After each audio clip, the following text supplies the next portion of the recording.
त्याला आपलं हार्दिक अभिनंदन. आत्तरगावकरांचा शंभू त्याबद्दल 100चं इनामाला धन्यवाद. बघा 6वं नाव बिंदू लागले. ओम साईराम प्रसन्न कौस्तुभ निलेश्वर घोरविंदे नंद्या ग्रुप किकवी फक्त बलजुरी साईड डावी 2 बादल्या 11,000 रक्कम त्या बिंदूवर आजच्या मैदानात जोर पाहिजे. गाडीला बघा बिंदूवरची लक्ष द्या.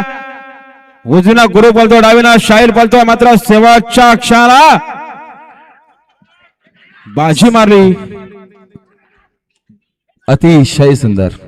आणि आता आलेल्या शर्यतीमध्ये उजवी साईड धन्यवाद. सुंदर गाडी पाहिली. प्राची किरण शेठ मोडक आरवणकरांचा गुरु आणि गुरु सोबत सुंदर असा बैल पाहिला. बिंजोरच्या गोळाचा मांखरी झाला. आपलं हार्दिक अभिनंदन.